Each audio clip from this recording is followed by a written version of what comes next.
I just thought of a really fucking interesting idea. Well, what if I changed the definition from saying that what is real is that which is independent, integrated, and interactive, and change that to reality is that which can never be fully defined?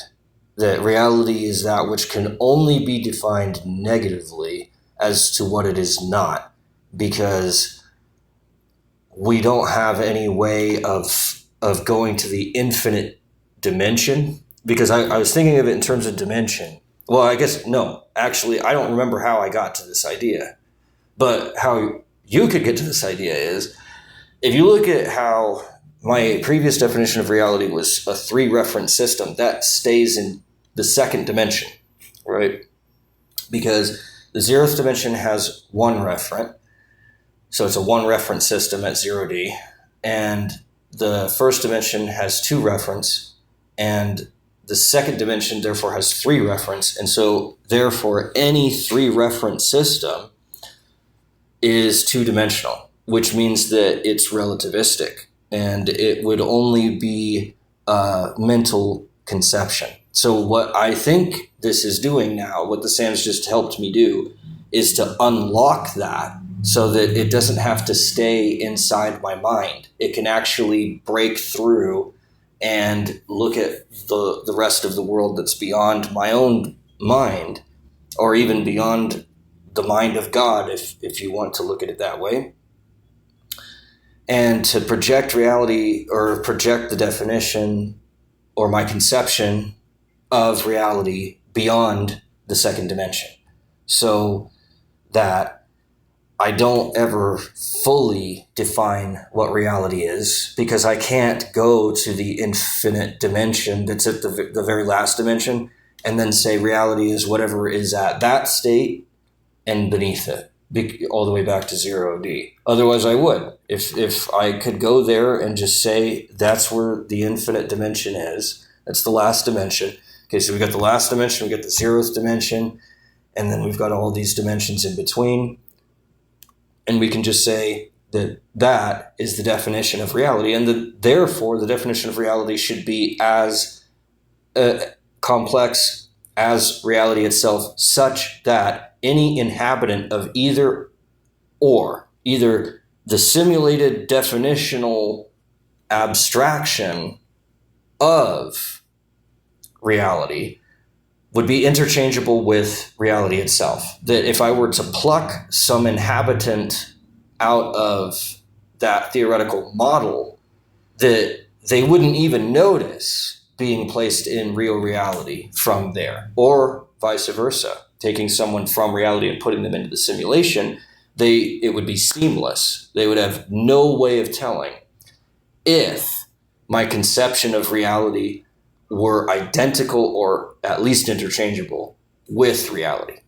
And that's the whole clock that checks all other clocks, is you test everything against what you can see in reality. Not just objective empirical data, not just logical validity explanations and rationale and causal explanations as to how it arose, and why it ends and things like that. Not just that, but also the amount of choice that you might have from one deterministic path to another, and what are the totality of all of those compiled into a six-dimensional universe, causal universe, within which all the causes are composed, and outside of which all of the causes cannot penetrate.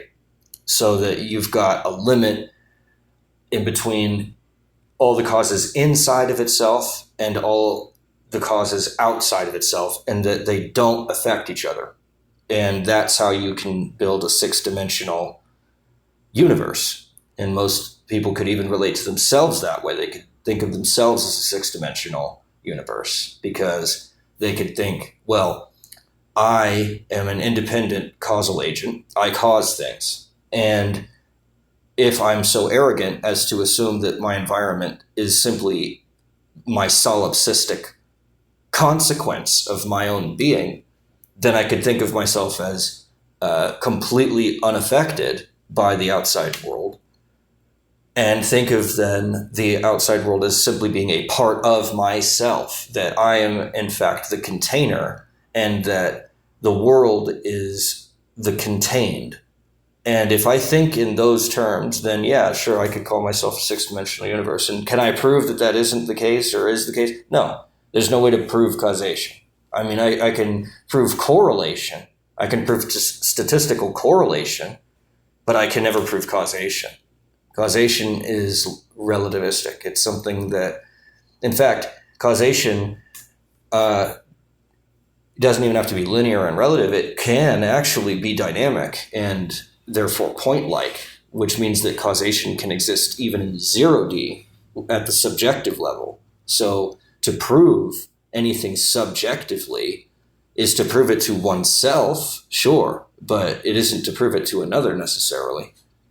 As we all already know, does it speak to you, right? You know, if it doesn't, then it doesn't. That doesn't mean that it's not true. It just means it doesn't speak to you. It's like, well, do you like the Mona Lisa? Is the Mona Lisa the best art piece that's ever been created? Well, I guess it depends on how you look at it. If you like the Mona Lisa, then maybe it is for you.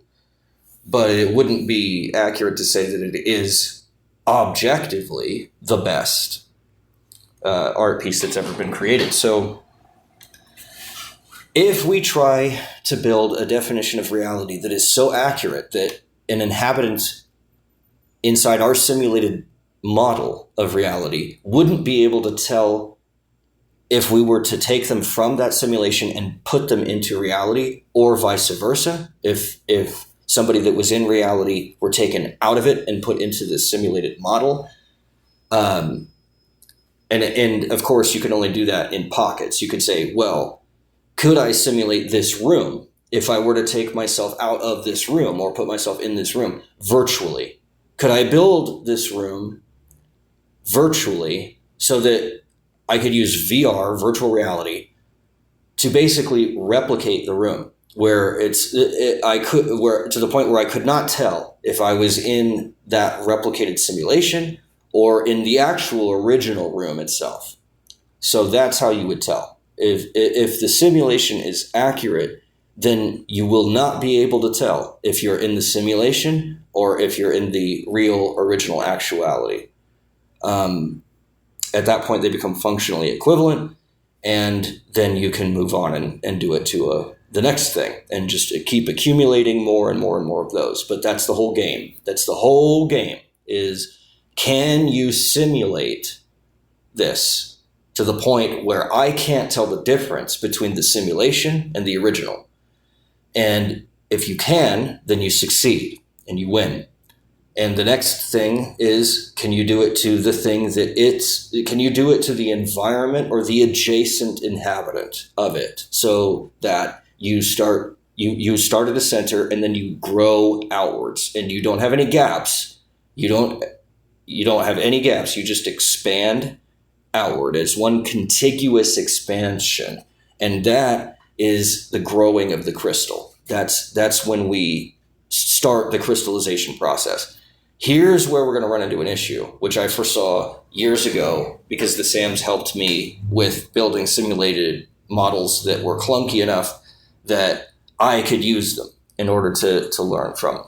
So they showed me that in the future, what will happen when humans discover how to grow crystals, where they do what I just said, where they start with a center, which usually wherever they already are at, or the simplest thing that they can come up with, or whatever they choose is their center. And they start with that and they simulate it, and they succeed at being able to at least make that interchangeable with the original that they're simulating, so that there's no difference between the simulation and the real.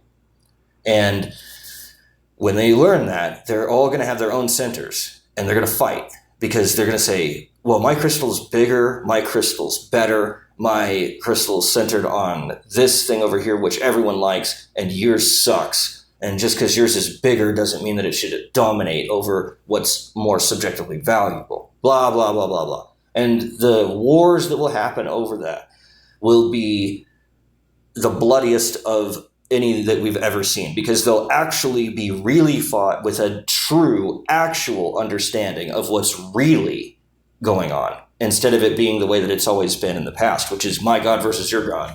My dad can beat up your dad. Well, my dad can beat up your dad has been working for the human race since the jungle times when we were running around throwing bananas and feces at each other. But it isn't going to work in the future. In the future, we can't live at that level of barbarism, and we'll advance ourselves to the point of having conflicts that are sophisticated about the legitimacy and the authority versus the arbitration and invalidity of whatever system crystal that is forming. And all that really means is, do you support your God? Do you support their God? Do you like their God? You might want to convert. Maybe it'll be better for you over there. You don't know. Maybe it'll be better for them over here. You don't know that either. So you just have to let everybody move around as they wish. And of course, when you're young, you're going to explore. You're going to go, oh, I want to go see that. I want to go see this. I want to go do that. I want to talk to this person. I want to experience all these crystals. And then I'll find the crystal that speaks to me. And I'll find the crystal that resonates with me and that I really like. And I love this thing. And I can't stop liking it. And I don't know why. And I can't explain it. And then I go over there and I do that. And I grow it because I'm already akin to it. Like that's what I would think would hopefully happen. And the wars will happen when people won't let that happen. The natural flow of evolution does that already. If we just open our doors, the best people will be in our room. That's the best way of putting it. If we open our doors, the best people will be our neighbors. If we close our doors, our neighbors will become our enemies. And so there.